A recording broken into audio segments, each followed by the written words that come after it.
Em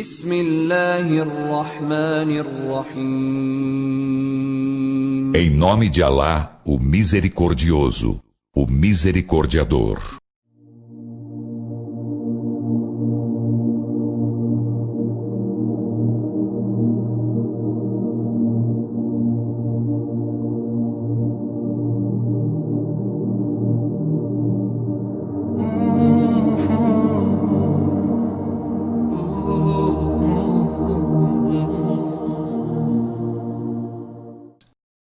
أفمن زين له سوء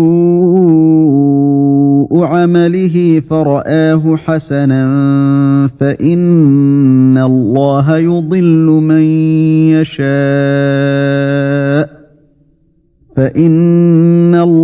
يضل من يشاء ويهدي من يشاء فلا تذهب نفسك عليهم حسرات إن الله عليم بما يصنعون. Será que aquele para quem é aformoseada sua má ação e a vê como boa, é como aquele a quem Alá guia? E por certo, Alá descaminha quem quer e guia a quem quer. Então que tua alma não se consuma em aflições por eles. Por certo, Alá, do que eles engenham, é onisciente.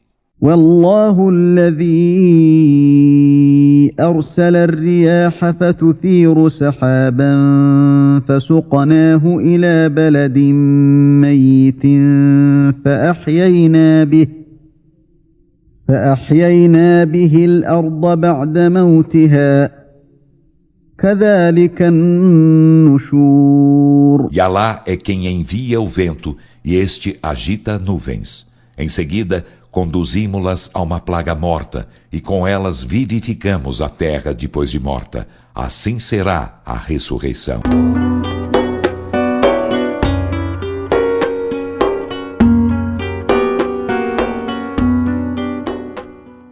No ano de 636, Deus mudou de ideia.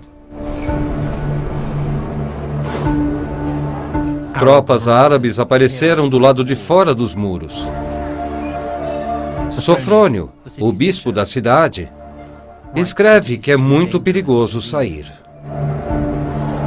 Os árabes estavam se aproximando e não havia nada que as pessoas da Jerusalém cristã pudessem fazer a respeito, além de ficar onde estavam, olhar para fora das suas muralhas e esperar pela chegada dos árabes.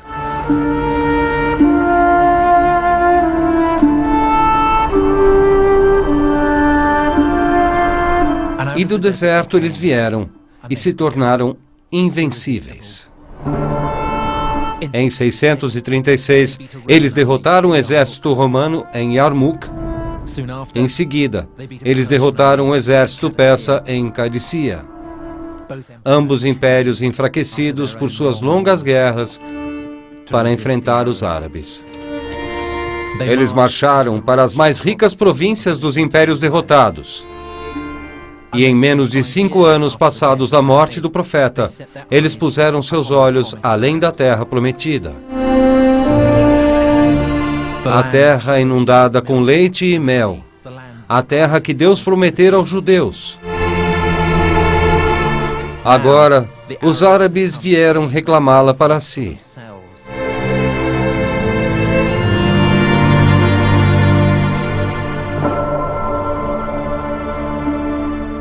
Os filhos de Israel a fizeram uma terra judia. Os romanos a fizeram terra santa cristã. Se os árabes chegaram com uma nova religião, então deveríamos encontrar traços disso aqui.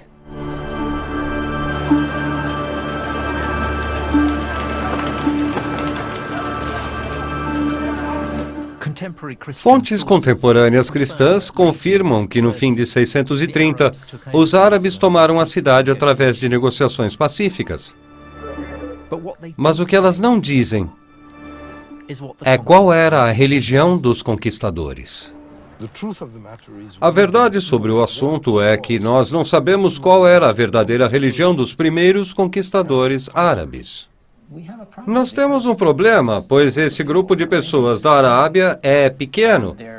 Eles governavam sobre populações muito maiores e eram formadas teologicamente por várias religiões, como cristãos, judeus e os zoratristas, com ideias religiosas bastante sofisticadas. Então, por que essas populações não se levantaram em rebelião contra os seus governantes muçulmanos, se esses governantes estavam tentando impor algo totalmente diferente que era hostil às suas crenças? O que os árabes queriam? Quais eram seus motivos? Sabemos que eles se autodenominavam crentes, mas crentes em quê? Certos contemporâneos cristãos nos dizem que os árabes acreditavam em um único Deus e que eles seguiam um guia ou instrutor. Mas, no geral, o seu entendimento sobre o que os árabes acreditavam era bastante confuso. Era uma forma de judaísmo ou um tipo de cristianismo? Ou seria uma nova religião deles mesmos? Para os judeus, bem como para os cristãos, estas são pessoas vindas do deserto. Eles não sabiam quem eram essas pessoas. Eles realmente não sabem no que eles acreditavam. Eles ouviam coisas. Mas talvez houvesse um vestígio. Inicialmente, os novos árabes pareciam se identificar mais com os judeus. Eles não estavam interessados nos lugares sagrados cristãos. Em vez disso, eles começaram a rezar nas ruínas do antigo templo judeu. Ou era isso só mais uma das coisas do senso paranoico dos cristãos, que depois da invasão dos árabes começaram a suspeitar de uma conspiração judaica? Assim que os árabes tomaram Jerusalém, eles vieram direto para cá, para este lugar largo, essa praça, feita pelo homem. O lugar mais sagrado do mundo para os judeus. Assim, o fato dos conquistadores árabes terem vindo para cá e começarem a construir um templo em um lugar tão delicado, inevitavelmente serviu para levantar um bocado de sobrancelhas. Os judeus esperavam que esses árabes do deserto viessem como libertadores.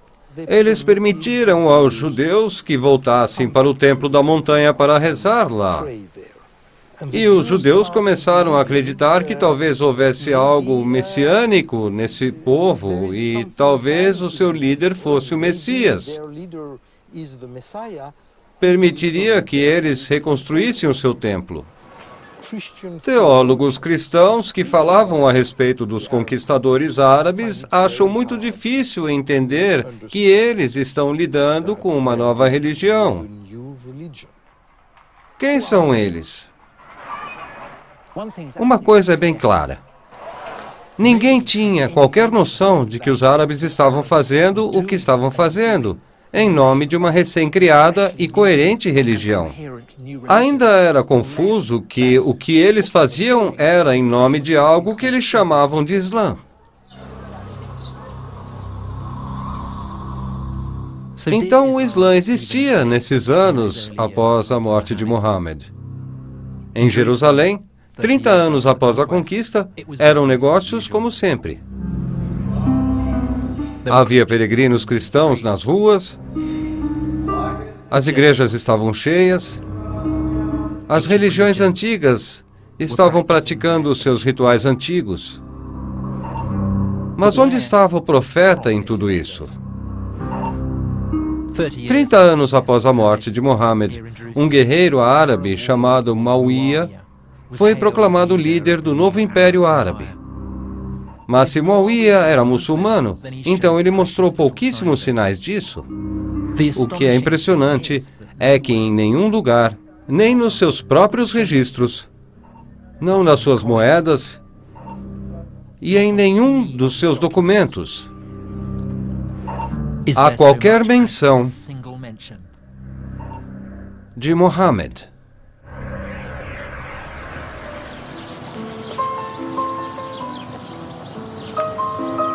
Eu tenho tentado rastrear as origens do Islã,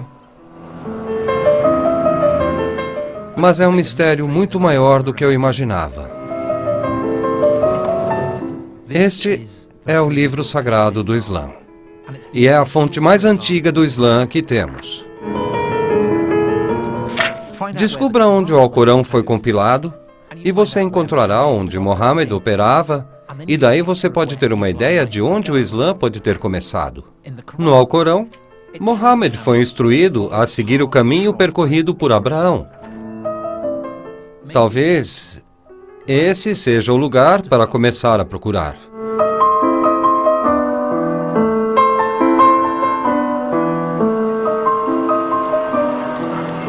Eu estou em Hebron, na Cisjordânia, atualmente sob ocupação judaica.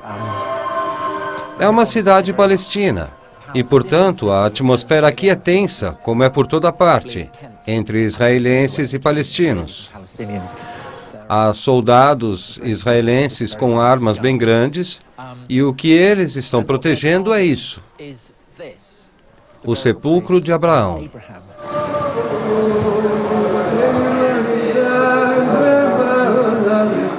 Abraão, através da linhagem do seu filho Isaac, foi o pai dos judeus, enquanto os outros eram pagãos. Abraão adorava a somente um verdadeiro Deus, e por isso Deus o recompensou e aos seus descendentes com a terra prometida, parte da qual hoje é conhecida como Israel. Essa é a tumba de Abraão.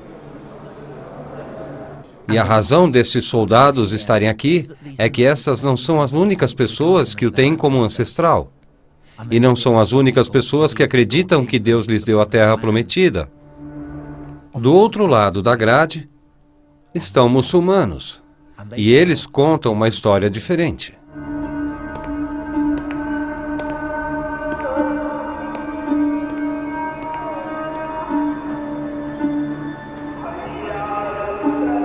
Este é o lado muçulmano. E a razão deles reverenciarem Abraão é porque, assim como Isaac, ele teve outro filho, Ismael, o pai dos árabes. Este é o túmulo de Abraão, que vimos antes do lado judeu. E quando olhamos para ele do lado muçulmano, o significado de Abraão e essa associação feita entre os árabes e Ismael é muito antiga, mais do que o próprio Islã, e permanece no centro do Islã até hoje. De acordo com os muçulmanos, Abraão é o seu profeta, e a religião que ele fundou não é a religião dos judeus, e sim o Islã. E no Alcorão, lemos que Ismael ajudou Abraão a construir a casa de Deus, em um lugar chamado Baca. Nem o Alcorão, nem outra fonte contemporânea especificam onde fica Baca. Mas os muçulmanos hoje não têm nenhuma dúvida de que Baca é outro nome para um lugar bem no meio do deserto. Meca.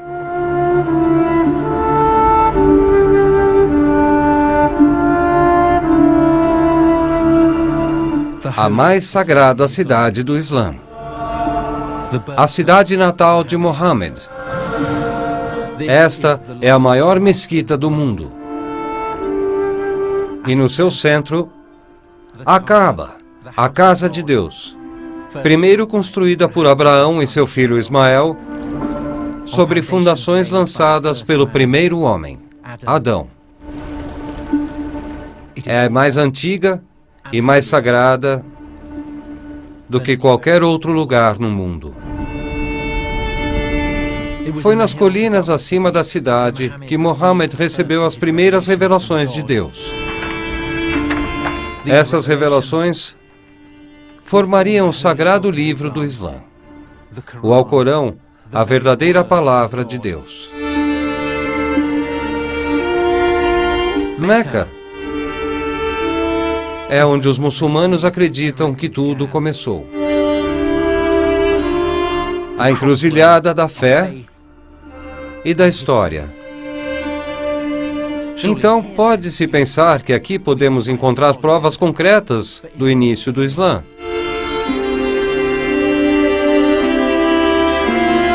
Mas há um problema. Além de uma menção ambígua do próprio Alcorão, não há menção de Meca. Nenhuma. Em nenhum texto datável por mais de 100 anos da morte de Muhammad.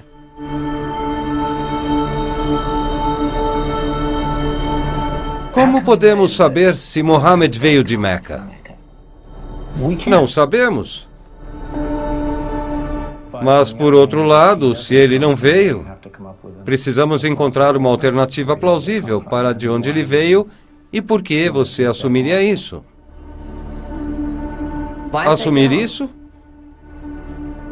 Bem, é o que historiadores fazem. Se as coisas não se encaixam, você tenta outra coisa. Talvez sirva.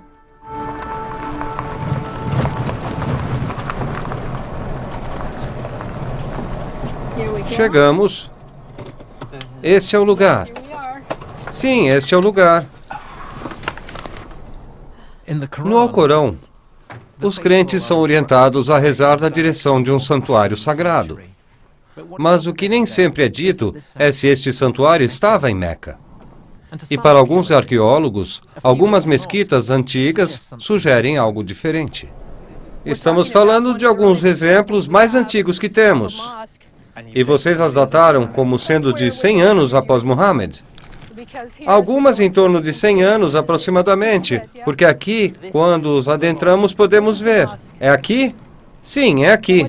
Essa é a mesquita. Essa é a mesquita? O que você pode ver aqui é que temos uma nave que não está voltada para Meca. Não está voltada para o sul. Está, na verdade, voltada para o leste, voltada para o sol nascente. Esse é um exemplo do tempo antes da direção de Meca ser estabelecida. Então, a implicação disso é que nesse estágio inicial do Islã, o foco da reza não havia sido absolutamente fixado. A direção da reza ainda não havia sido estabelecida, então. É como se isso não havia sido fixado. Ainda podia se escolher, experimentar.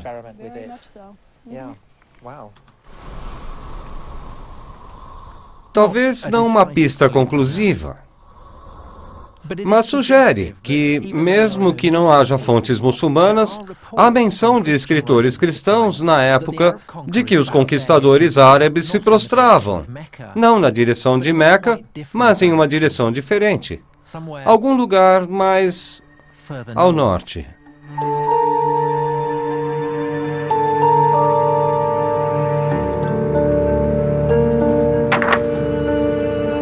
O Alcorão, na verdade, não afirma que Muhammad viveu em Meca, nem que as primeiras revelações aconteceram em Meca. O material no Alcorão aponta Meca como sendo o local para as revelações de Deus para Muhammad? Não, não o faz. Quero dizer, há a menção de um santuário. Há um santuário, certamente, mas onde está esse santuário, isso não dá para dizer.